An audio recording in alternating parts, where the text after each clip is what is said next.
a compartir pantalla. A compartir pantalla, donde hice asomé algunas cosas pues más de las más relevantes quizás, pero obviamente, insisto, me quedo corta. Ok, vamos a compartir un momentito por acá. Adiós siempre. Aquí está, ok. Ay, se acabó de la reunión. Ajá, ahora estoy otra vez aquí, compartir. Ok.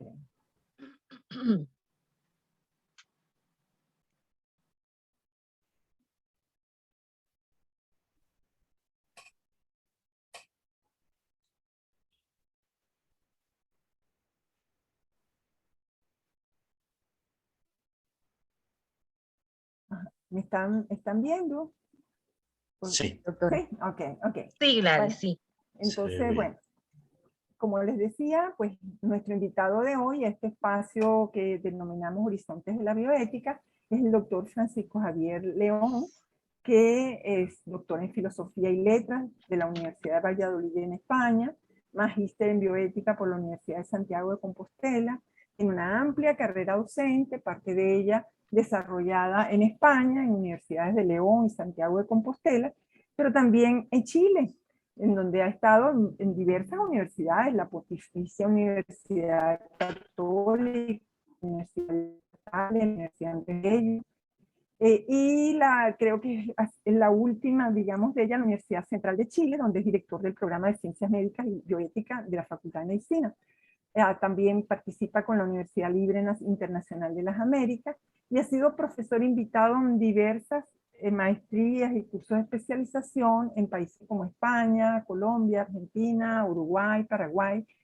Nosotros lo tuvimos como invitado no a un evento digamos, de tipo académico completo, sino que nos visitó en la ocasión de uno de nuestros encuentros que realizamos en la Universidad Arturo Michelena, en el estado Carabobo, y Sí. él nos acompañó y bueno, creo que fue quizás la última vez que estuvo con nosotros en Venezuela.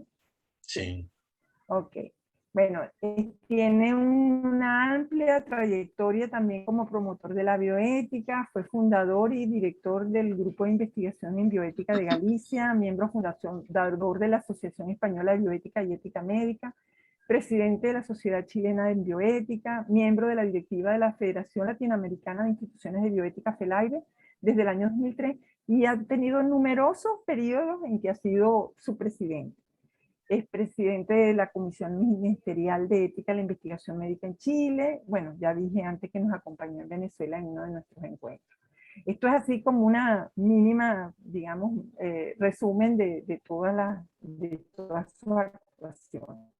Y publicaciones, pues es un escritor prolífico, yo diría, ¿no? Porque ha sido promotor y primer director de la revista de Cuadernos de Bioética, conocidos por todos nosotros. Tiene numerosos libros como autor, como recopilador, como autor de capítulos, varias decenas de artículos en revistas especializadas en bioética.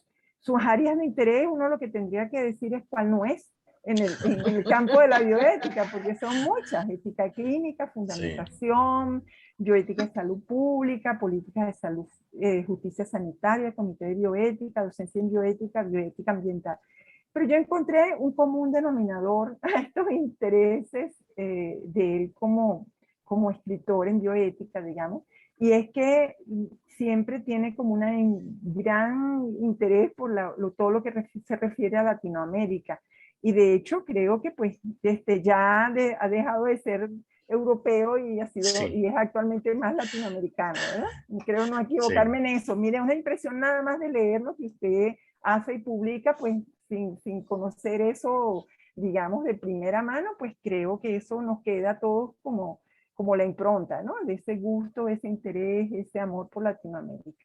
Bueno, entonces este es el invitado nuestro de hoy, que va a disertar sobre valores que aporta la bioética para construir una sociedad, más humana. Con ustedes, el doctor León. Muy bien, muchísimas gracias por la invitación a estar con ustedes y por la presentación. Los currículum tan largos se supone que son por los muchos años que ya uno lleva trabajando. Yo comencé a dar clases de bioética hace ahora como 30 años.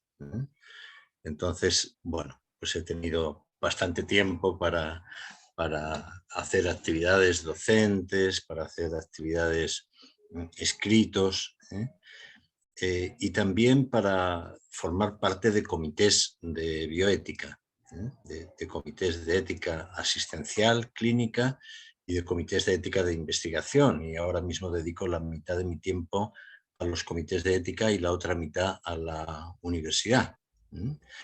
Y creo que he aprendido mucho de lo poco que sé de bioética, mucho lo he aprendido a través de los comités, a través de las preguntas de los médicos enfrentados a problemas y dilemas éticos importantes que no saben bien cómo resolver y que nos preguntan, o a través de la revisión de protocolos de investigación donde queremos proteger a los sujetos y proteger su dignidad. Entonces, creo que eso es lo que me ha dado una visión también un poco más completa. Y efectivamente, yo llevo ya 20, casi 21 años en Chile. Mi esposa es chilena, por eso me vine a Chile y ya me considero chileno, podemos decir, y también latinoamericano, porque la verdad es que he estado mucho en bastantes de los países de Latinoamérica. He estado muchas veces en México, en Colombia, en Argentina, en Ecuador, en Perú, en fin, en bastantes, en Brasil.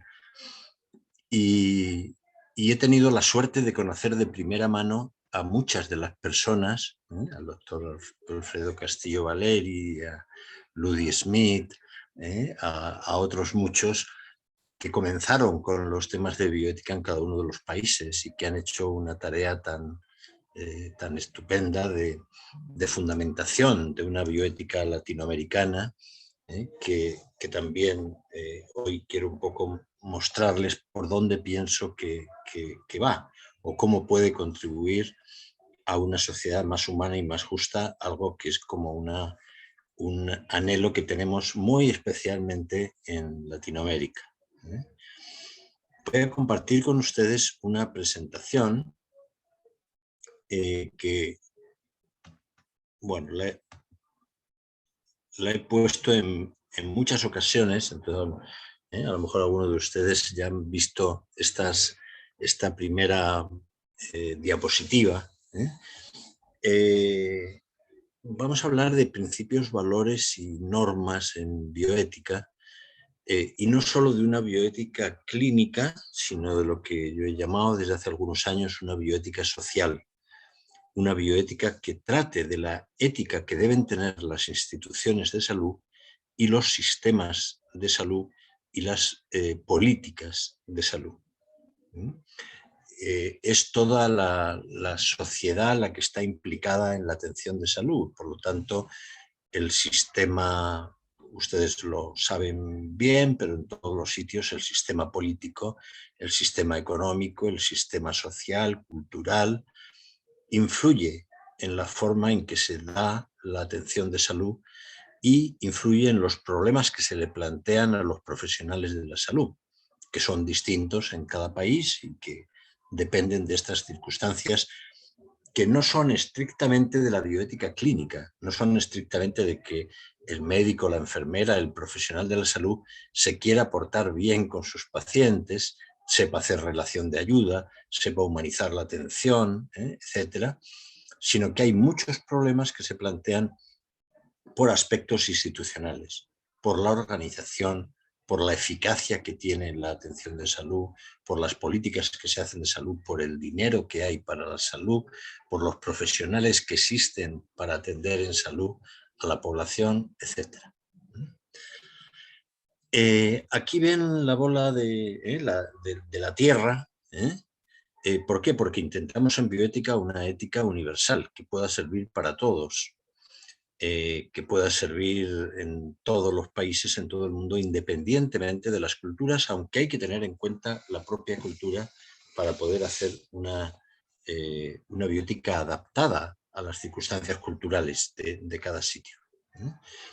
Pero sí que se ha conseguido en estos años, en estos 30 años que les comentaba que llevo dando clases de bioética, una cierta universalidad. Los comités de bioética funcionan de forma muy parecida en África, en Asia, en Latinoamérica, en Europa. La forma de entender la bioética, la mayor parte de los temas de bioética, los debates son muy parecidos. La forma de expresarse ya también se ha unificado bastante. Nos entendemos cuando hablamos de bioética. Al comienzo, cuando comenzamos con hablar de bioética, ni nosotros mismos sabíamos muy bien de qué estábamos hablando. Se estaba construyendo como una disciplina, como una ética aplicada. Y la bioética surge de la ética médica. Y la ética médica parte de muy antiguo, con el juramento hipocrático y con dos principios éticos fundamentales que eran la no maleficencia y la beneficencia. Aquí arriba a la izquierda está una viñeta donde pone libertad y pone víctimas del terrorismo. Si hay maleficencia, diríamos, o si hay mala praxis en medicina, no cabe la libertad de las personas, no cabe el respeto por la dignidad de las personas. Y abajo hay también una persona leyendo un libro que dice anónimo, cómo ser buena persona sin que nadie se ofenda. Cosa también importante, cómo plantear una bioética que vaya más allá de la mera justicia y que plantee ideales de conducta, ideales de servicio a los demás, ideales de responsabilidad social, ideales de cambio de nuestra sociedad para hacerla más justa, más humana. Todo eso es la beneficencia en bioética. No solamente es hacer el mayor bien posible al paciente, y se añaden estos otros dos principios, como ustedes saben, la libertad o la autonomía de los pacientes, porque se termina o se quiere terminar con el sistema, con un régimen de atención de salud muy paternalista, y se quiere que el paciente participe, y a la vez se incorpora también el principio de justicia. Principio de justicia que no estaba presente en la medicina hace 30 años, porque la medicina se basaba en la confianza de los pacientes hacia los médicos. No se basaba en leyes de derechos, deberes que tenían que cumplir, en códigos deontológicos, en fin, eso no era lo esencial.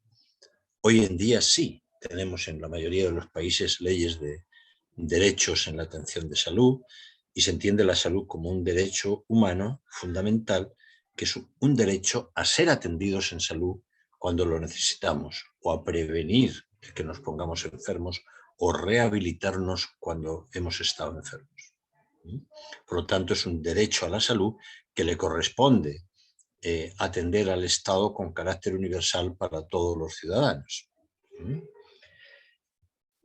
Bien, ¿cómo surge la bioética? Para entender un poquito también cómo está hoy en día. Primero surge de la ética de la investigación médica. Es lo primero. Ustedes se acuerdan, no se acuerdan, o sea, han leído, yo tampoco me acuerdo porque no soy tan viejo como para eso, pero al acabar la Segunda Guerra Mundial está el juicio de Nuremberg a los médicos nazis que habían cometido atrocidades en los campos de concentración. Y ahí se elabora el Código de Nuremberg en el año 47, 48. El Código de Nuremberg es el primer código universal de ética de la investigación y dice que no se puede meter a seres humanos en una investigación coaccionados, que tiene que ser voluntario y que no se pueden hacer tratos deshumanos que vayan contra la dignidad de las personas, crueles o inhumanos. Bueno, ese es el comienzo de la ética de la investigación antes de que exista la bioética. Y después la bioética comienza precisamente por los problemas en ética de la investigación. Ya no por los problemas que había habido a finales de los años 40, sino por los problemas de los años 60, 70, en Estados Unidos con prestigiosas universidades, prestigiosos hospitales que habían hecho investigaciones muy injustas con personas y sin consentimiento informado. Entonces montan una comisión, la comisión Belmont, elabora un informe, el informe Belmont, que es el primero que habla de unos principios de la ética de la investigación que son prácticamente los mismos que los principios de la bioética clínica a partir de ese momento. Y después ya surge la Declaración de Helsinki sobre investigación médica, las normas CIOMS, en fin, todos los debates sobre ética de la investigación hasta la actualidad. Ha sido un continuo y una parte, podemos decir, importante de lo que ha podido aportar la bioética también a crear una investigación que respete con mayor validez la dignidad de las personas, que proteja mejor a los individuos. El segundo aspecto es el avance tecnológico de la propia medicina. La medicina a partir de los años 70 también, al mismo tiempo que avanza la investigación médica, avanza la tecnología, aparecen las primeras máquinas de diálisis y se crean los primeros comités que llaman de bioética, porque tenían que decidir qué pacientes se dializaban y cuáles no. Y se les llamaba así familiarmente como comités de la vida y de la muerte. Bueno, después está el gran avance de las unidades de cuidados intensivos, que salvan la vida de muchos pacientes críticos, y ahí también se producen nuevos problemas éticos. ¿Hasta dónde se deben dar los cuidados paliativos? ¿Quiénes deben ingresar en las unidades de cuidados paliativos? ¿Cuándo se debe egresar, salir de cuidados intensivos? ¿Tienen que morir en cuidados intensivos los pacientes o deberían poder morir en su casa acompañados por los suyos? Entonces se empiezan a plantear en torno al final de la vida un montón de problemas también éticos nuevos, los trasplantes, con preguntas nuevas que hay que responder desde el punto de vista de la ética, con una reflexión no solamente de la propia medicina, sino también desde la ética. Después avances de la medicina en el inicio de la vida, la fecundación in vitro, con transferencia de embriones, la secuenciación del genoma humano, la clonación, posible clonación de seres humanos, la manipulación genética. O sea, ahí hay todo otro campo enorme donde ha avanzado muchísimo la medicina, pero vemos que puede tener también ciertos peligros. Es decir, hay que valorar lo bueno que se puede hacer con la terapia genética, pero también lo malo que se podría hacer discriminando a las personas por sus genes.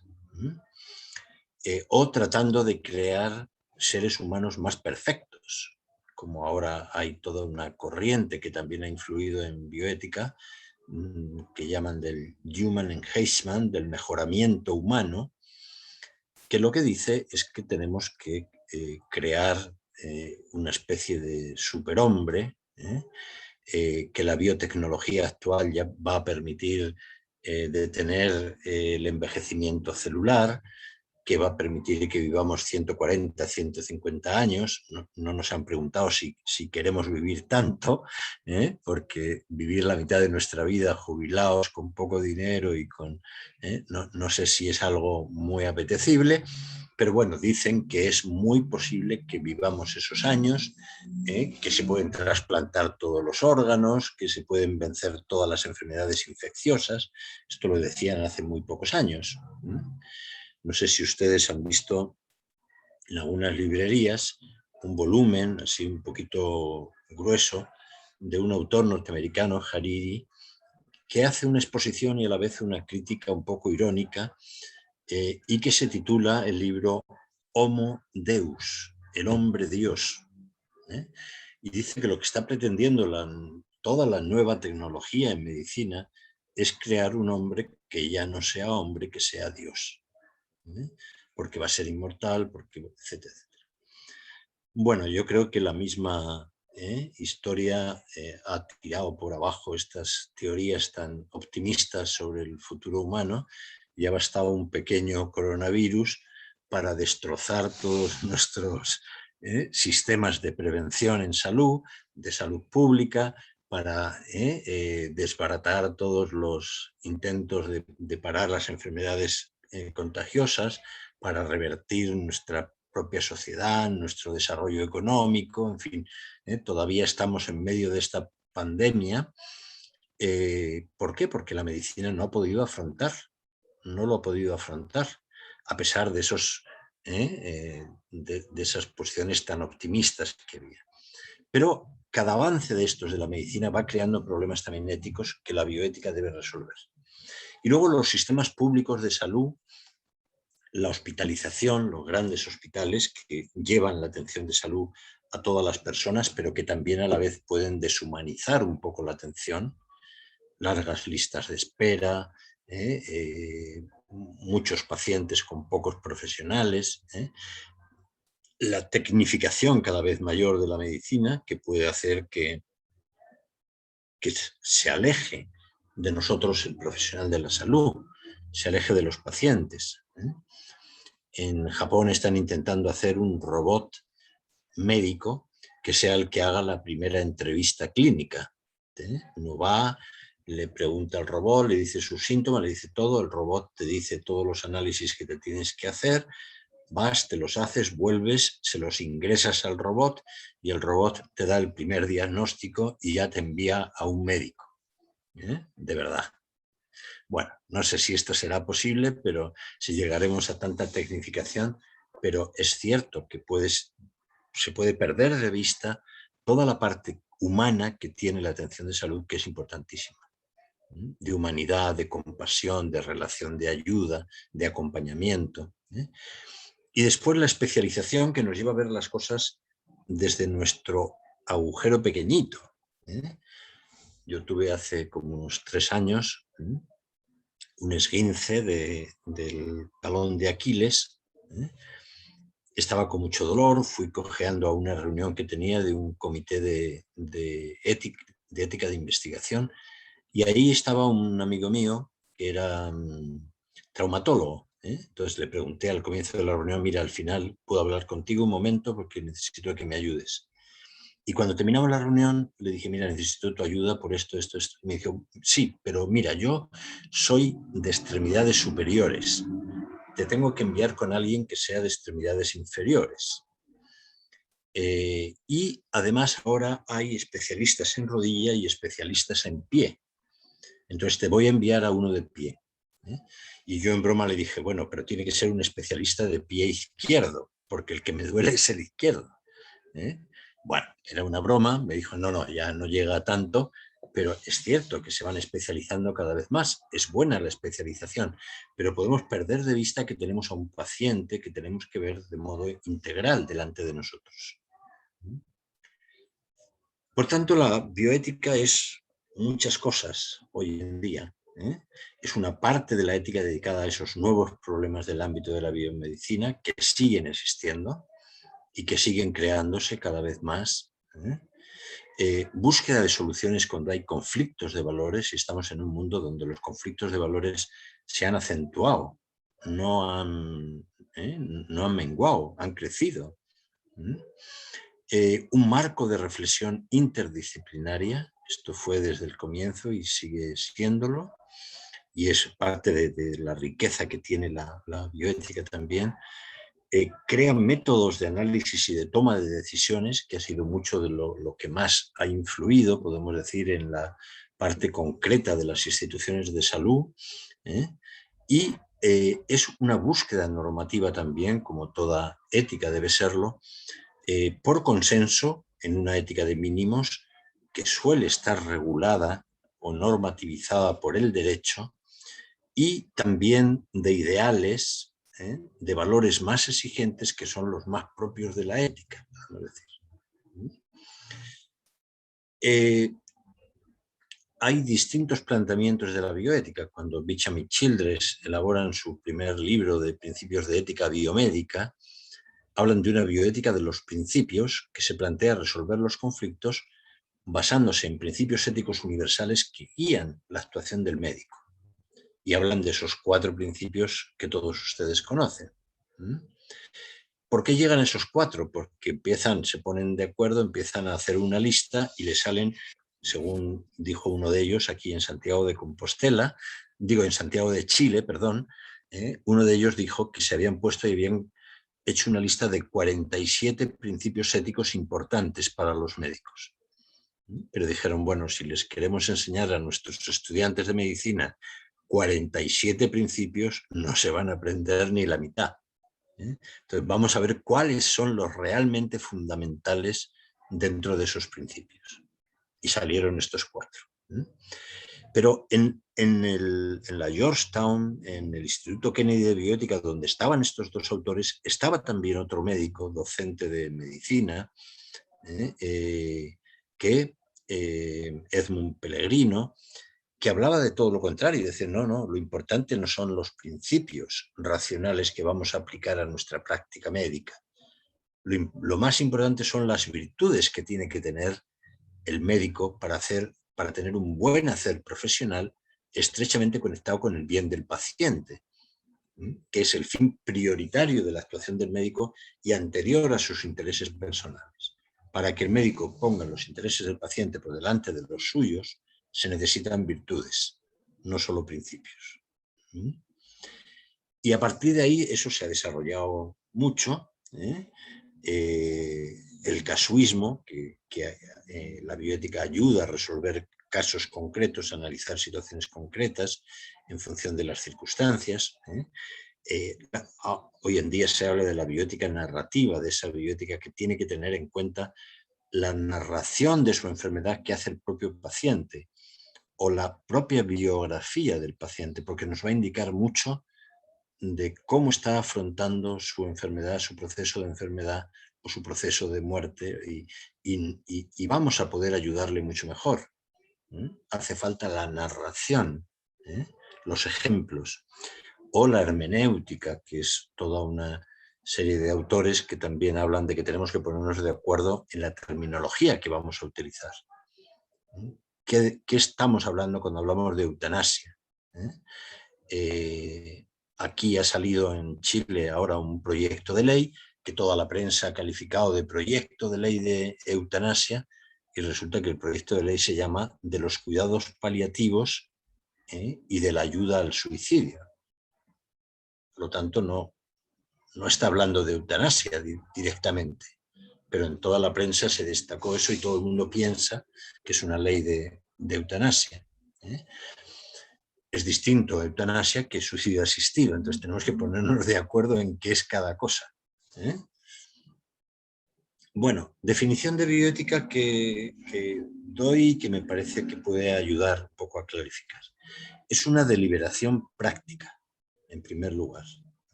Esto viene de Aristóteles, es el primero que habla de la deliberación como un sistema racional de tomar decisiones que tiene que ver con ver los pros, los contras, las distintas alternativas que hay, ver las consecuencias y elegir lo que nos parece más prudente, la frónesis aristotélica. Entonces, es una deliberación práctica. No todas las cosas en la vida las hacemos mediante una deliberación. Hay cosas muy importantes de nuestra vida que las hacemos por otros motivos, no tan racionales. Uno no se enamora de otra persona deliberando, no decide tener los hijos deliberando, por lo menos mucho, no elige su trabajo muchas veces deliberando, lo elige porque le gusta, porque ha elegido esa profesión. Bueno, no elige los amigos deliberando. O sea, hay muchas cosas de la vida que son por sentimientos, por afectos, por intereses personales, incluso por hobbies que tenemos, es decir, nos gusta esto. Pero cuando hablamos de las profesiones de la salud y del ejercicio profesional, sí tenemos que hablar de una deliberación. Sí hay que hacer una deliberación sobre qué, sobre las exigencias éticas que lleva consigo el respeto y la promoción de la dignidad de la vida humana y de la persona. Estamos tratando con personas, con seres humanos en situaciones de mayor vulnerabilidad porque están enfermos. Entonces lo importante es respetar y promocionar la dignidad de la vida humana y de la persona. Y también del valor de la vida en general, y ahí hay toda otra parte de la bioética ambiental, porque también la vida de los animales, de las plantas o los ecosistemas, que son el nicho donde puede surgir y desarrollarse la vida, tienen un valor en sí mismos, no solamente porque los podamos aprovechar para nosotros, como diría Peter Singer, porque tengamos un egoísmo de especie y digamos que los hombres, los seres humanos, valemos mucho más que los animales y los vegetales para poder aprovecharnos de ellos. No. Hay un valor intrínseco que también tiene la vida en general, con la que tenemos deberes éticos que cumplir. Por lo tanto, es en el ámbito biomédico, en la asistencia en salud y en el medio ambiente. Veamos también un poco brevemente, porque me interesa recalcar la importancia de los valores en bioética. Y cuáles son los valores que pienso que son más importantes actualmente. El esquema del actuar moral se basa en conjugar valores, principios y reglas o normas. Normalmente, muchas veces, los profesionales de la salud lo que quieren enseguida es tener clara la norma, la guía de actuación. ¿Qué tengo que hacer en esta situación? ¿Qué se hace cuando el paciente tiene COVID?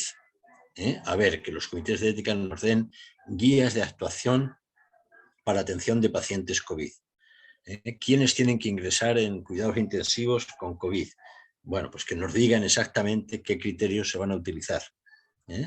Entonces, lo que quieren es algo concreto que determine la acción que facilite la decisión, pero no siempre es posible eso. No hay normas para todo. Lo que sí que hay son valores y son principios éticos. Y los valores, por una parte, nos parece un poco más subjetivo que los principios. Los principios son los principios kantianos, son imperativos categóricos universales, válidos para todo el mundo, y esos 4 principios que dicen Bicham-Childers, pues los puede admitir todo el mundo, podemos decir. Nos pueden orientar en la acción moral práctica y justificar nuestras decisiones. Los valores nos parece más subjetivo, pero no lo es tanto. Si yo les preguntara a ustedes qué bienes humanos básicos piensan que son importantes para llevar una vida buena, para tener una buena calidad de vida, posiblemente nos pondríamos de acuerdo en determinados valores.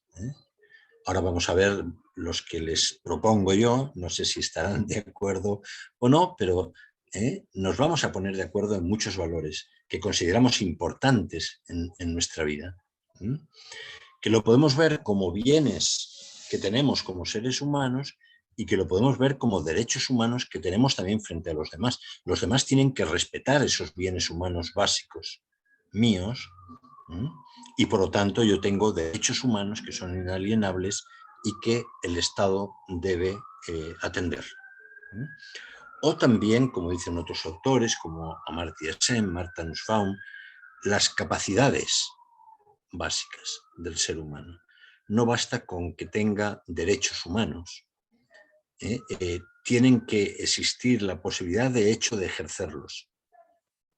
Por lo tanto, Amartya Sen dice, uno no es libre porque en la legislación se diga que es libre. Es libre porque tiene capacidad de elegir su ideal de vida. Y hay mucha gente en el mundo que no puede elegir la vida que querría tener, que simplemente sobrevive, pero no puede elegir su ideal de vida.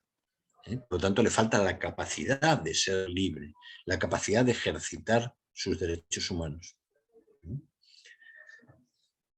Bueno, valores que propongo, precisamente para eso, para hacer una sociedad más humana, una bioética que ayude también a todos los valores sociales que tenemos que tener. Hay unos valores fundamentales, podemos decir, de cada persona, que es la vida, el valor de la vida, y en bioética también, qué sentido le damos al valor de la vida, a la salud, al bienestar material. Ahí metemos todo lo que son derechos económicos y sociales, el derecho a tener una vivienda digna, a tener alimentación adecuada, al agua potable, en fin, a todo lo material que se necesita para... que está muy unido muchas veces al trabajo. Entonces el bienestar material y el trabajo, hoy que hay tanto desarraigo en tantos países y en tantas personas por falta de trabajo, es un bien humano fundamental. La libertad también. Otros intelectuales que cuando faltan hacen que las personas no puedan comprender el mundo en que viven, integrarse al mundo en que viven. El conocimiento, la cultura, los valores estéticos, la armonía. Luego están los valores relacionales que llamo afectivos próximos, que son aquellos que nos ligan con las personas que tenemos cerca. El niño pequeño es una especie de egoísta innato, porque todo es mío, mío, para mí, conmigo, tú eres mi mamá, tú eres, en fin, todo se centra en él, podemos decir. Pero en cuanto descubre lo que llamamos en filosofía, en un término más así elaborado, la ética de la segunda persona, cuando descubre que hay otros con los que también tiene deberes que cumplir, no solamente derechos, entonces se abre al otro. Bueno, hay gente que pasa de los 21 años y sigue teniendo una ética de la primera persona y única, y por lo tanto tienen una gran inmadurez moral. Pero normalmente uno se abre al tú y se abre al nosotros. Nacemos en una familia, crecemos en un ambiente con amigos, con compañeros, con colegas. Es decir, hay un núcleo que es el nosotros, en que los valores más importantes son la familia, el amor, como la entrega entre dos personas, la amistad con otros que nos integra y la solidaridad, el poder hacer algo por las personas que tienen necesidad a nuestro lado. No podemos quedarnos parados, podemos decir, diría Levinas, que el rostro del otro me interpela, me lleva a los deberes éticos antes de que me plantee problemas de principios universales. La solidaridad es espontánea, podemos decir, es afectiva. O la paz, convivir en paz con las personas con las que estamos. Claro, esto se puede ir valorando de distinta manera a lo largo de la vida. A veces la familia es lo primero, pero después cuando el adolescente empieza a salir de la casa resulta que la familia pasa a segundo plano y la amistad es lo primero.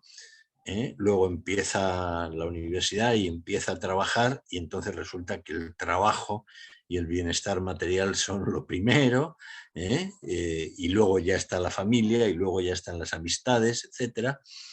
Y luego cuando uno lleva mucho tiempo, muchos años trabajando, pues vuelve a descubrir que a lo mejor la familia era lo primero, y el amor, y que no era tan importante eso del trabajo. Pero se dan todos, se van dando todos. Y luego también valores relacionales sociales, que son los que realmente nos ayudan con aquellos que no son nosotros, no son el círculo estrecho que está a nuestro lado, están fuera de ese círculo, son los otros. En España diría que son vosotros y ellos. En Latinoamérica diríamos que son ellos, no hablamos de vosotros, pero son los que están más lejos, los que son diferentes, los que tienen otras ideas, otros criterios, otros valores, los que opinan distinto que yo, los que son de distinto partido político, los que son de distinto nivel social, los que tienen una educación distinta, los los emigrantes en un país que los recibe, etcétera. O sea, todos los que son diferentes, distintos. Y con esos, los valores importantes, primero es la tolerancia. no pensar que tenemos toda la razón, que tenemos toda la verdad nosotros. Tenemos que ser tolerantes con los otros. Y esa tolerancia no solamente es negativa, es decir, bueno, no me voy, voy a tolerar al otro como un mal menor, porque si no lo tolero nos vamos a acabar peleando. Estamos en un mundo muy intolerante que muchas veces intenta imponer las ideas a la fuerza, podemos decir. Pero hace falta la tolerancia no solamente negativa, sino también positiva. Puedo aprender del otro. Tengo que tolerar al otro porque me puede enseñar y yo puedo enseñarle a él.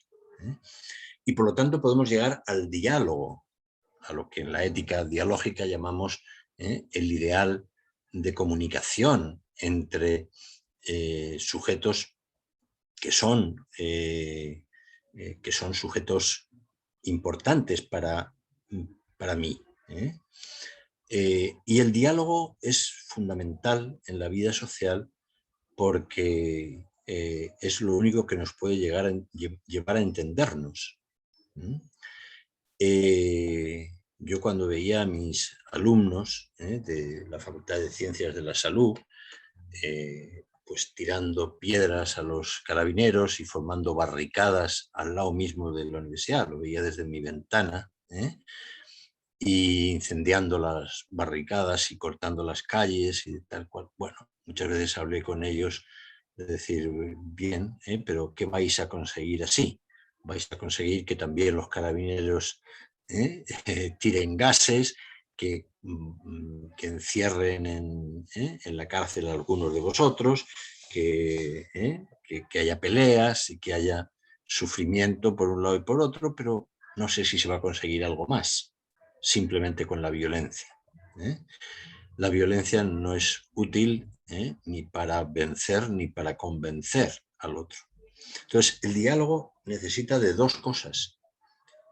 Por una parte, que todos los que están implicados en lo que se va a decidir hablen, puedan hablar, dejar hablar a todos. Si no, ya no es un diálogo, es algo que imponemos nosotros y aquí se va a hablar de lo que yo diga, de lo que yo quiera. Y el diálogo supone, por otra parte, que todos los implicados escuchen, porque hay gente que solamente habla pero no escucha. Entonces tampoco hay diálogo posible. Entonces es necesario el diálogo en la atención de salud, en la bioética, pero también el diálogo social. Y el diálogo también con otra característica importante que es la empatía, saber ponerse en el lugar del otro, aunque sea muy diferente que yo. Saber meterme en la piel del otro y saber qué es lo que le está pasando, qué es lo que está sintiendo. Esto es importantísimo en salud, con los pacientes o con un enfermo terminal, pero lo es con todos, lo es a nivel social también. No sé si se acuerdan ustedes que tuvimos una crisis social importante en Chile antes de la pandemia, en octubre del 2019, entre octubre y enero. Después vinieron las vacaciones de verano, que para nosotros son en febrero, y después en marzo ya llegó la pandemia y nos pusimos todos en cuarentena. Entonces se cortó esa crisis por la pandemia, podemos decir. Pero esa crisis en gran parte fue por una gran falta de empatía social, de empatía de los que tenían más autoridad o de los que tenían mayor posibilidades económicas con los que tenían menos. No sé si se acuerdan, pero toda la explosión social tuvo lugar por un aumento de 70 pesos, que no es nada, o sea, es mínimo, en el valor del billete del metro y de los buses.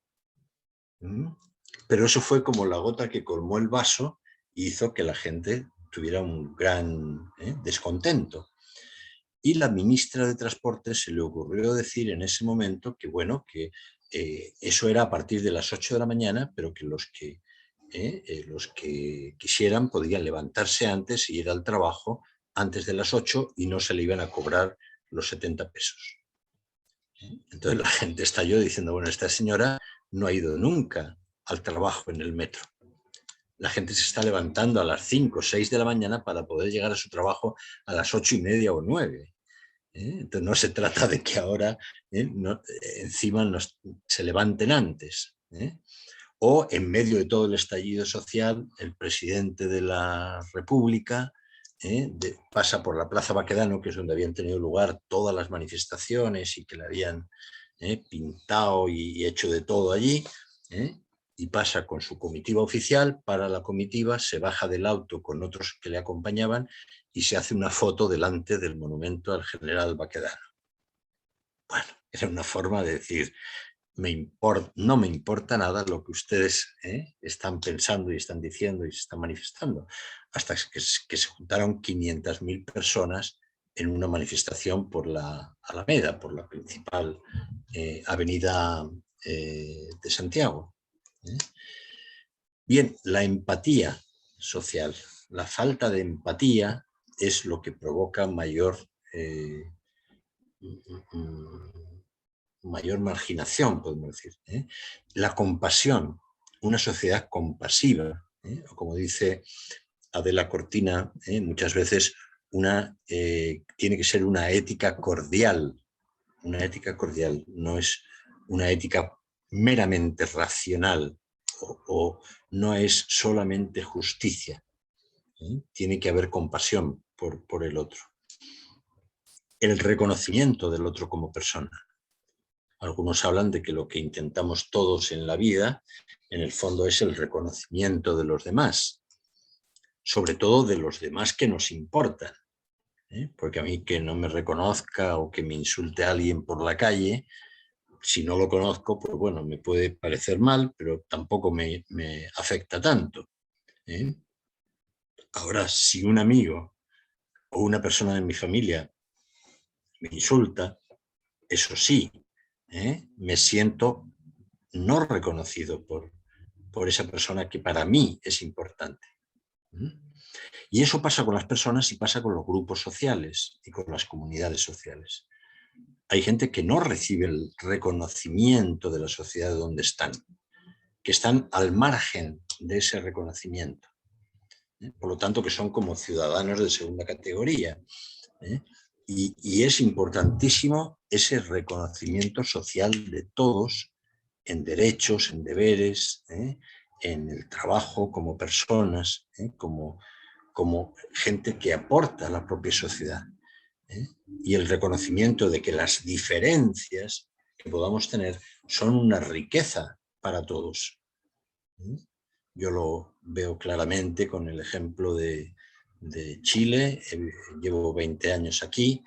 He visto en estos últimos 10 años el cambio que ha habido absoluto con los emigrantes, muchos primero de Perú, después de Ecuador, después de Bolivia, después de Haití, ahora de Venezuela. Yo creo que es una riqueza para todos. Para la sociedad chilena ha sido y es una riqueza. Por lo tanto, de algún modo, ese reconocimiento de todos es bien importante, porque todos están aportando. Y después, finalmente, la inclusión. No solamente reconocernos como personas con los mismos derechos y deberes, sino ponernos a vivir con los otros. Aquí en Chile está muy dado el tema, no sé, supongo que en Venezuela y en todas partes también, que a uno cuando le conocen, pues le preguntan, ¿y usted en qué comuna vive? ¿Vive en las comunas de clase media o vive en las comunas de clase alta? ¿Qué coche tiene? ¿En qué universidad estudió? Un poco, ¿qué trabajo tiene? Bueno, o sea, nos importan mucho los criterios de éxito social.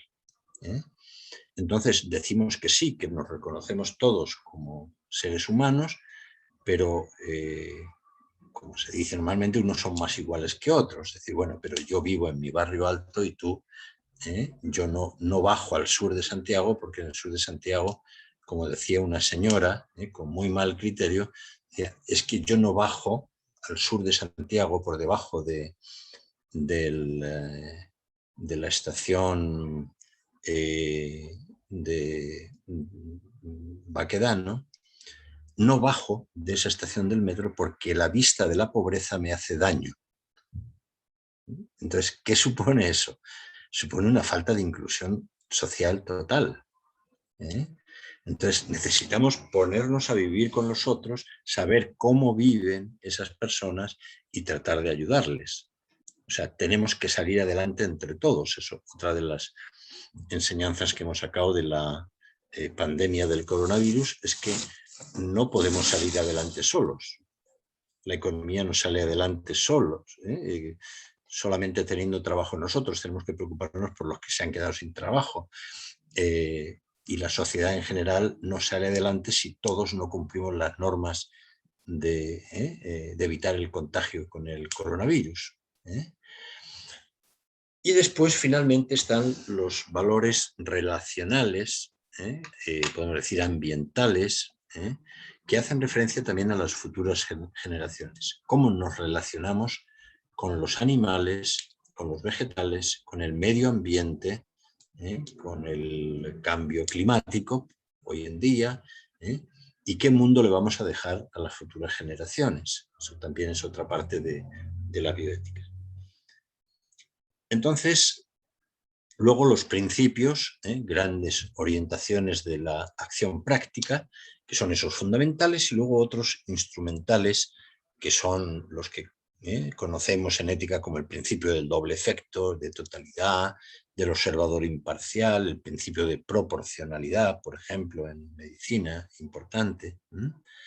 Y luego las reglas o normas que ya determinan la acción, las leyes, los códigos deontológicos, las guías ético-clínicas, o la medicina basada en la evidencia, o la enfermería basada en la evidencia, también se habla ahora. O sea, ¿qué nos dice la evidencia de lo que habría que hacer?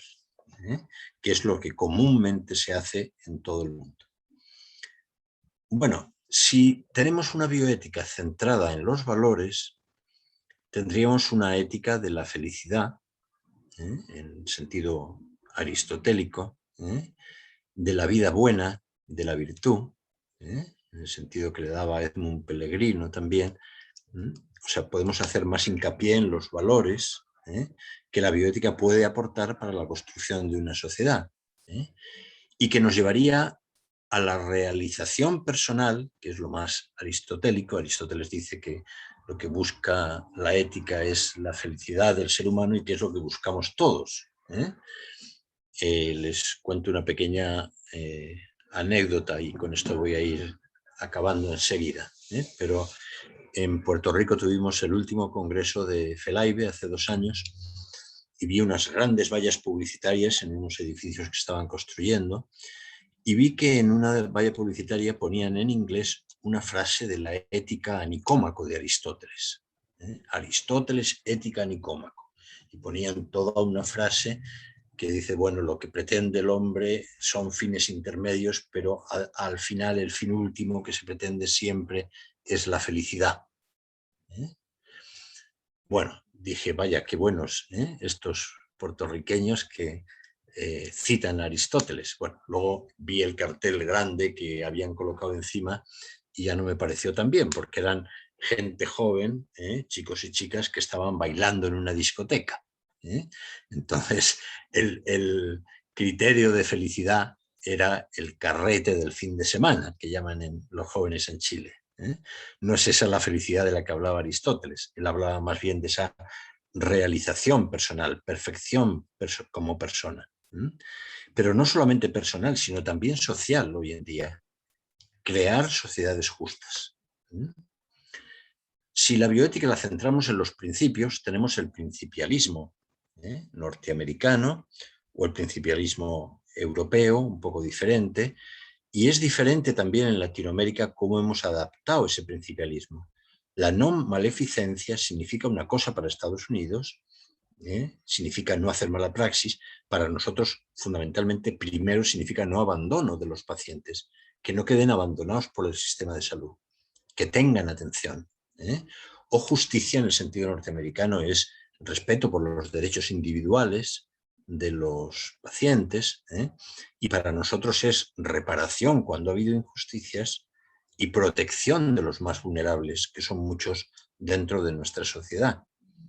Ese es el nivel primero de la justicia. Luego ya viene los derechos, podemos decir, ¿eh? O viene el reparto justo de los recursos, de que hablan mucho los norteamericanos también, ¿eh? La autonomía para los norteamericanos es autodeterminación, podemos decir, ¿eh? Para nosotros, en primer lugar, es liberación de coacciones externas e internas de las personas. Nuestros conciudadanos están muy coaccionados, externa o internamente, por temores que tienen, por malas informaciones que le han dado, porque hacen lo que les dicen los hijos, o hacen lo que le dicen los padres, o hacen lo que le dicen los médicos, y no ejercen su autonomía. Y la beneficencia para los norteamericanos, en definitiva, es autonomía también, porque es hacer el mayor bien posible al paciente, teniendo en cuenta lo que el paciente considera que es su mejor bien. O sea, al final es autonomía del paciente. Para nosotros, fundamentalmente, la beneficencia es lo que les hablaba antes, inclusión de todos dentro del sistema de salud, y humanización de la atención de salud. De lo que se quejan nuestros pacientes, en definitiva, es del maltrato que han recibido, de que no se les ha tratado con dignidad, de forma humana. Bueno, y finalmente, si nos centramos en las normas, tendríamos la deontología profesional, que se centra más en las normas que hay que cumplir, si se es médico, o si se es abogado, o si se es periodista. Y el positivismo jurídico como posición más extrema, que dice que la moral y el derecho confluyen, y que es moral aquello que el derecho permite y no lo es aquello que el derecho penaliza. No es así, pienso que no es así, que el derecho tiene una misión no solamente de hacer normas, sino también de proteger valores.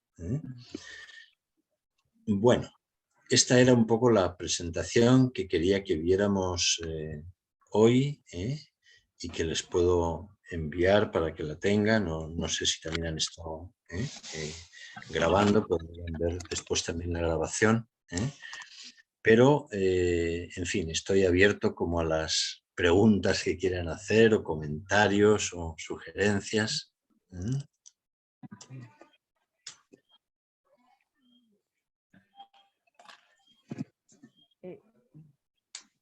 Bueno, yo quisiera hacer una pregunta. Sí. Mi pregunta es su opinión sobre esa marcada tendencia que vemos últimamente a tomar una tendencia exclusiva digamos, en el trabajo, en el bioético, en la práctica de la bioética. Entonces, unos abrazan el principialismo como única corriente, otros abrazan la parte humanística, personalista de la bioética europea, pero entonces es algo así, yo lo veo como que hay como muchos extremismos en eso, entonces algunas personas no quieren ver una, otras no quieren ver la otra, entonces quisiera la opinión de ustedes, tanto como bioeticista como docente en bioética. Claro, yo creo que son complementarias las visiones. Por eso les hago ese cuadro de valores, principios y normas. Puede que a mí me guste más hablar de los valores, o de los bienes humanos básicos, pero no dejo de ver que es importantísimo que los médicos tengan unos principios éticos claros para poder aplicar en casos difíciles, o que tiene que haber una legislación adecuada en el país respecto a los temas de bioética y unas normas claras de actuación.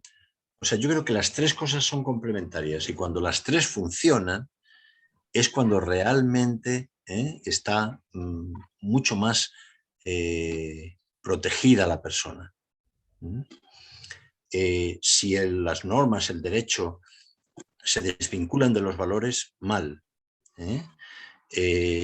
Si los médicos no tienen, solamente tienen valores como personas que se han formado, pero no saben un poquito de toma de decisiones y de principios éticos, les va a resultar más difícil también tomar las decisiones. Y si tenemos unas normas malas, pues entonces es un desastre. Si tenemos una ley que no protege a los sujetos de investigación, pues mal. Mal porque ¿qué vamos a hacer después los comités de ética? No podemos ir más allá de la ley, entonces tenemos que tener una legislación también buena. Por eso yo creo que es complementario el personalismo con el principialismo, con las visiones de bioética narrativa. O sea, yo no haría como exclusiones, podemos decir.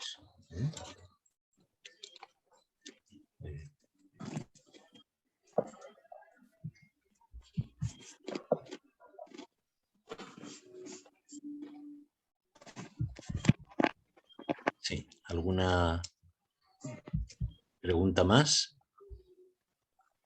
Buenas. ¿Sí? ¿Me escuchan? Patricia, sí, adelante. Sí. Bueno, primero felicitarlo. Ya va, que hay como un eco. Me va a disculpar. Creo que es el celular.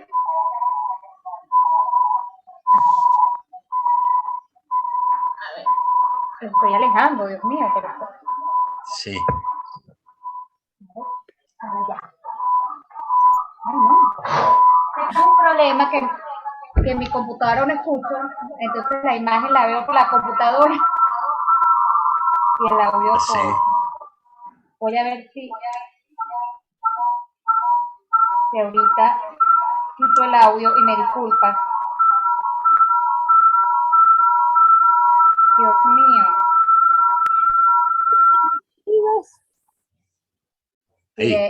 Ahí parece que sí. No le puedo bajar el volumen. Ahí sí, ahí sí. Ajá. Bueno, primero felicitarlo, aunque ya debe estar acostumbrado a eso, porque la claridad y la humanidad con la que explica cosas tan complicadas cuando uno las ve en el papel, de verdad que es una gran orientación y se lo agradezco muchísimo. Sobre todo los que no tenemos esa formación de base filosófica, que somos más científicos. Y ese enfoque de verdad nos ayuda a entender el núcleo de las ideas, ¿no? Filosóficas. Por otra parte, yo siempre he tenido un poquito de dificultad para entender la diferencia entre valor y principio. Porque además veo que lo manejan, por lo menos cuando usted ve la palabra solidaridad, hay sitios, yo estaba leyendo los planes de vacunación de países, los valores asociados o los principios asociados a la jerarquización de la vacunación, que me daba curiosidad, y los colombianos manejan valores, por ejemplo, tienen un plan muy bonito, por cierto, se lo recomiendo que lo lean, porque parece hecho por un bioeticista. Sí. Y cuando usted ve lo que pauta la OMS o la OPS, lo manejan como valor. Sí. Entonces yo quisiera saber por qué esas posturas no hablan con un lenguaje similar, o si realmente ellos ven una diferencia entre manejar eso como valor o como principio. Claro, se maneja de distintas maneras.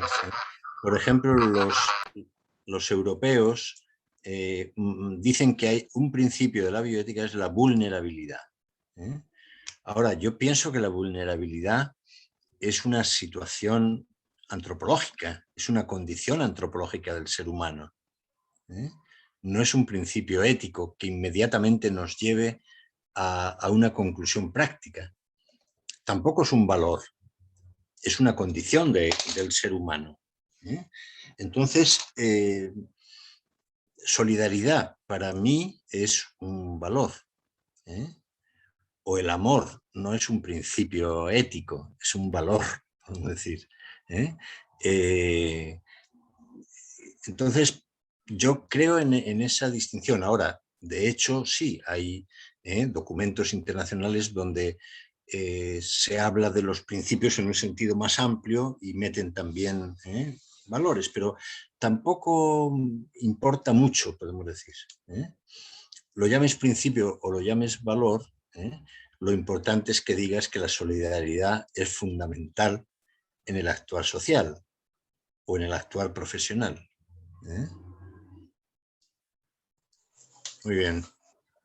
Si no hay o alguno que va a hacerlo directamente, hay unas preguntas en el chat. ¿Hay alguien que quiere tomar la palabra? ¿Alguno de los presentes? Si no, voy a leer algunas preguntas que están en el chat. Aquí dice, quisiera saber si en Norteamérica seguían por los principios descritos por Beckham y Childress. ¿Cuáles conceptos seguían en Europa? Entiendo cómo son distintos los conceptos, pero no me queda claro de dónde surgen los europeos en particular. Muchas gracias. Sí, sí. A ver, en Estados Unidos sí son esos 4 principios, seguían por esos 4 principios, y en el fondo lo que dicen es que todos tienen la misma importancia, que no se pueden priorizar y por lo tanto que hay que ver cómo se compaginan los 4 en un caso concreto. Entonces, en el fondo, al final, el principio más importante es el de autonomía. En Europa se ha dicho, no, vayamos a una fundamentación mayor, porque con los principios norteamericanos uno puede llegar a la conclusión A o a la conclusión B con facilidad. Entonces, veamos principios que vayan más al fondo de la fundamentación, más como de la persona. Entonces, hablan del respeto por la dignidad humana como un principio, hablan del respeto a la integridad moral del paciente, hablan de la autonomía, pero hablan como corresponsabilidad, no como autodeterminación, como dicen los norteamericanos. Y hablan de la vulnerabilidad como principio bioético. O sea, en cualquier caso que vayamos a ver, a decidir, tenemos que ver qué pasa con las situaciones de personas más vulnerables. ¿Estamos ante un caso de persona vulnerable o no? Y verlo también. Yo creo que sí, que es un sistema de principios distinto del norteamericano, que creo que tiene más en cuenta aspectos como antropológicos, pero no es tan práctico, porque ¿cómo aplicas el respeto por la dignidad a un caso concreto? Es más difícil, es una reflexión que tienes que hacer para poder llegar. En cambio, esos principios norteamericanos son más prácticos, se pueden aplicar muy bien al caso práctico. Ahora, se pueden aplicar, pero no simplificándolos tanto como lo hacen ellos. Hay que darles el contenido social que tienen en Latinoamérica. Nosotros somos los que hablamos desde hace años, por ejemplo, de justicia social. Los norteamericanos no han hablado de justicia social y podrían haberlo hecho porque deja mucho que desear su sistema de salud también en cuanto a justicia. Los europeos parece que sí que viven mejor la justicia social, pero tampoco han hablado mucho de ella. Han hablado del reparto de recursos, han hablado... Y ahora cuando han entrado en crisis es cuando han empezado a hablar también de temas más sociales en bioética. Entonces creo que eso es un poco la diferencia que puede haber entre la visión europea, la visión norteamericana, la visión latinoamericana también. Sí. Bueno, ¿alguna otra persona quiere participar?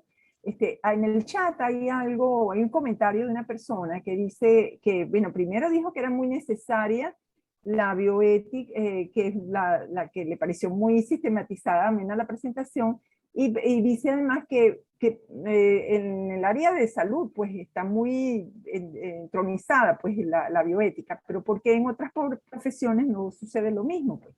O comenta que en otras profesiones no pasa lo mismo.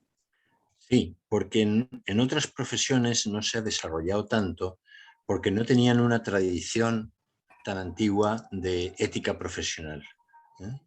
Los médicos han tenido siempre, y para ser médico tienen que jurar al final de la carrera, aunque ahora también pueden prometer, juro o prometo, y hacían el juramento sobre el texto de Hipócrates. Ahora hay otros textos más actuales, pero se comprometían a una honestidad profesional importante y por tanto se sentían obligados por su código de ética profesional. Entonces, por eso quizás se ha desarrollado mucho más ahí. Pero evidentemente la bioética también ha hecho que crezcan otras éticas aplicadas, como puede ser la ética de los abogados, la ética de los periodistas, la ética de la empresa también, que ha tenido mucho desarrollo, sobre todo en Europa y en España. Entonces, la importancia que se le ha dado a la ética. Ahora mismo hay comités de ética en todo. Nosotros tenemos una asamblea constituyente en Chile que está elaborando el texto de una nueva constitución, y lo primero que han hecho es sacar el reglamento de funcionamiento de la asamblea, y después lo que han hecho es un comité de ética.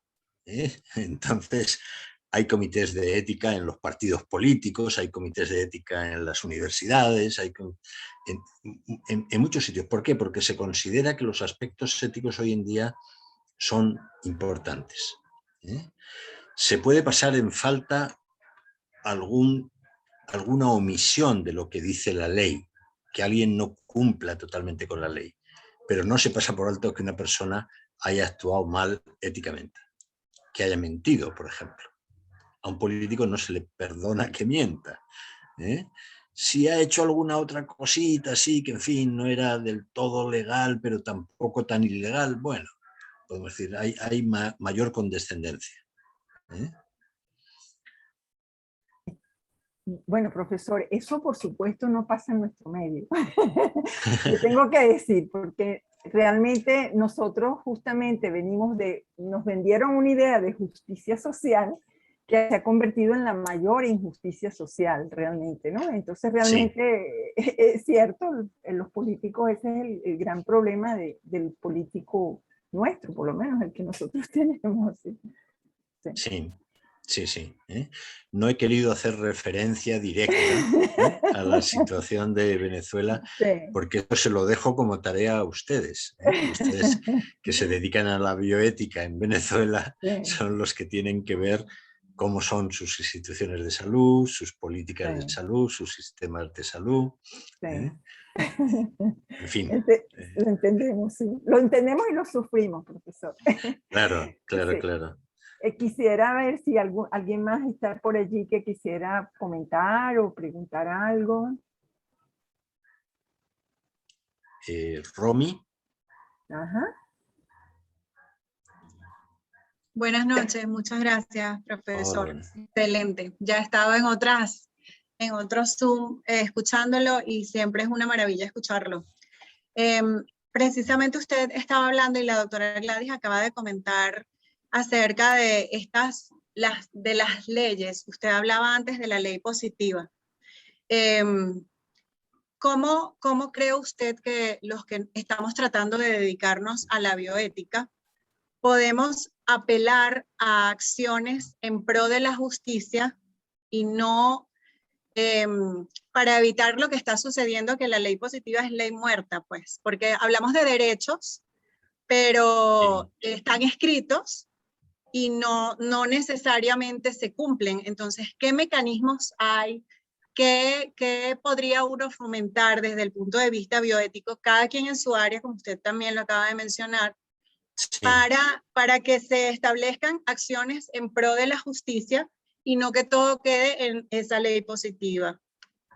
Sí, es complicado porque las posibilidades de actuación de una persona sola no son muchas. A mí hay médicos que dicen, bueno, pero ¿cómo cambiamos el sistema? Bueno, empieza cambiando tú, procura cambiar a los colegas que trabajan contigo en el centro de salud, o procura que el director de tu hospital haga un curso de bioética, por ejemplo. Entonces, ahí puedes ir cambiando una situación. Yo he hecho cursos de bioética para directivos de clínicas privadas en Chile. Entonces he tenido bastante buena experiencia, porque cambia la mentalidad que tienen. Ellos tienen una mentalidad de empresa y de que hay que conseguir beneficios económicos, y de repente ven que no, que su empresa es una empresa de servicios de salud. Bueno, si consigues eso, si consiguieras además que te escuchase el ministro de Salud, pues también sería mejor. No siempre escuchan. Pero sí que hemos ido, por ejemplo, en Chile, a todas las comisiones de legislación de la Cámara de Diputados a dar nuestra opinión desde la bioética. Hay muchas veces que no nos han hecho ni caso, otras sí, pero yo creo que hay que estar presente. Hay que estar presente en los sitios donde realmente se pueda hablar, podemos decir, porque si no dejan hablar, no hay modo, podemos decir. Pero yo creo que eso, que cambiando en la propia institución, la propia red de salud, en los centros de atención primaria, etc. Sí, profesor, yo creo que esto que usted acaba de decir es una verdad lapidaria. Cada quien tiene que hacer su oficio en su lugar, porque uno no puede pretender cambiar todo. Alguien dijo, hay un cuento que echan de que el mundo es como un rompecabezas del ser humano, y entonces realmente cada uno tiene la oportunidad de poner una piecita de estas, ¿verdad? Y para poder ver el conjunto. Nosotros por eso pensamos que, en el caso nuestro, por ejemplo, el CENAVI, que tenemos que seguir con esa labor de formar gente, de tratar de introducir programas en las universidades, y todas las personas que vamos formando tienen con ese entusiasmo y van haciendo lo suyo, a pesar de que estemos viviendo situaciones terribles en las universidades, pero es una manera de mantener esa llama viva y de seguirla, digamos, multiplicando, para que en la medida que eso va calando en diferentes ambientes, pues iremos haciendo cambios, pero no podemos, por el hecho de que las cosas estén tan mal y por el hecho de que no haya la libertad que quisiéramos que hubiese, pues entonces nos vamos a quedar de brazos cruzados. Entonces yo creo que esa es la gran misión que todos tenemos, ¿verdad? Sí, totalmente de acuerdo. Sí. ¿Hay alguien más que quiera acotar algo? Tiene muchos mensajes en el chat felicitándolo por lo excelente de la presentación, por lo didáctico, bueno, todos los piropos que usted mismo podrá estar leyendo allí, profesor. Sí, muy bien. Entonces, ¿quiere alguien más participar? Entonces, si no, bueno, voy a aprovechar un momentico para darle un recado de la doctora Isis Neser de Landaeta. Déjame abrir mi cámara. Que no pudo estar presente porque se le presentó un compromiso familiar ineludible y no pudo estar presente, se fue muy triste, dijo que iba a tratar de conectarse con su celular en algún sitio, pero aquí la señal en el interior, ella está en el interior del país, es muy mala. Entonces realmente pues le dejó sus saludos y bueno, su gratitud por haberse integrado con nosotros en esta reunión. Y de verdad, profesor, yo quisiera que esto fuera pues un comienzo de una relación más mantenida en el tiempo y de seguir contando con esa sabiduría que usted nos puede infundir y digamos, ese estímulo también a seguir trabajando en esta labor, pues, que es tan, muy bien, tan importante. Muy bien, ¿no? Yo agradecido también por la invitación y quedo a su disposición. Quedo a su disposición en todo lo que pueda colaborar con ustedes. Ok. ¿Alguien más del CENAVI que quiera hacer algún comentario, alguna acotación especial? Bueno, no queremos abusar de su tiempo. Y bueno, muchísimas gracias. Bueno, por aquí hay alguien, no sé quién es, pero hay alguna vocecita por ahí. Pedro Lizarra. Ok. Sí. Es de nuestra junta directiva, sí. Adelante, Pedro.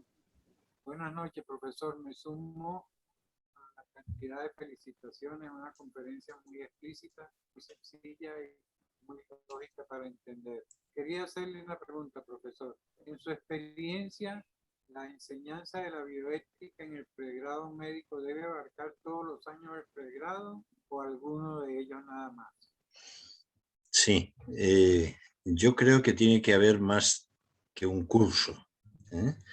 Yo tengo la experiencia en mi universidad, tenemos 2 cursos, ética en salud y bioética, el primero en segundo año y el otro en cuarto año. En otra universidad donde doy clases también tenemos 4 cursos de bioética, en segundo, en tercero, en cuarto y en quinto de medicina. Y creo que así hay mucha más oportunidad de formar a los alumnos. Pero sobre todo porque, a ver, lo resumo así brevemente, porque esto nos daría para otra charla. ¿Qué pretendemos como profesores de bioética? Pretendemos transmitir conocimientos, primero, Eso es fácil, podemos decir, eso se trata de ponerles a ustedes esta diapositiva, entonces, bueno, pues ya pueden conocer algo más sobre los valores, los principios, etcétera, etcétera, pero no es eso lo más importante, eso es fácil de evaluar, pero no es lo más importante. En bioética queremos cambiar o mejorar actitudes con C, no aptitudes con P, que es lo que les enseñan en todas las demás cursos de la carrera, de medicina o de enfermería. Les enseñan a hacer prácticamente cosas. Nosotros les tenemos que enseñar con qué actitud deben hacerlas, cómo deben hacerlas, con qué actitud hacia los pacientes deben hacerlas. Entonces, ahí está la relación de ayuda, ahí está la humanidad, ahí está la compasión, ahí está la solidaridad, etcétera, etcétera. Y eso se puede hacer también y se puede mejorar y se puede... no es tan fácil de evaluar en los alumnos, lo evaluamos más bien en las prácticas, que es cuando realmente están 24 horas y realmente hacen lo que sienten por dentro. En la clase pueden mostrar otra actitud porque les estamos viendo los profesores. Pero hay una tercera cosa más importante, que es de lo que hablo hoy, que es transmitir valores. Como les decía, Max Scheler dice que no se pueden enseñar los valores, que hay que mostrarlos, es mediante el ejemplo. Entonces, ¿qué ejemplos tienen nuestros estudiantes de sus tutores clínicos, de los profesionales donde van a hacer las prácticas? Es decir, eso es importantísimo para que tengan buenos modelos de lo que es ser un médico o de lo que es ser una enfermera. Eso hace mucho más que una clase de bioética, podemos decir. Ahora, si hay más cursos, tienes posibilidad de hacerte más amigo de tus alumnos. Yo tengo cursos en la central, el máximo son 40, en la otra universidad son hasta 70 y tantos, entonces no es fácil. Pero cuando has tenido a 70 y tantos alumnos en segundo, en cero, en cuarto, y luego los tienes de nuevo en quinto, ya los conoces. Entonces es más fácil que se abran, que te pregunten sus problemas. Es difícil en un solo curso que se te abran los alumnos y te cuenten y te digan, pasa también. Pero si hay más oportunidades es mucho mejor. Muchas gracias, profesor. Bueno, entonces, muchas gracias, profesor Francisco León, y como le digo, esperemos que esto sea el comienzo de otras oportunidades para estar en la posibilidad de oír sus sabios, su sabiduría en el área de la bioética, por supuesto. ¿Okay? Muy bien, gracias a ustedes, que vaya muy bien. Deseo todo lo mejor para Venezuela. Muchas gracias, profesor. Gracias a todos los asistentes y por acompañarnos en esta actividad tan productiva. Y bueno, esperamos vernos el próximo primer viernes del mes siguiente, estamos en octubre, noviembre, en un nuevo espacio de Horizontes de Bioética. Muchas gracias. Buenas noches. Hasta luego. Gracias a Chao. todos. Feliz noche. Igualmente. Excelente. Muchas gracias.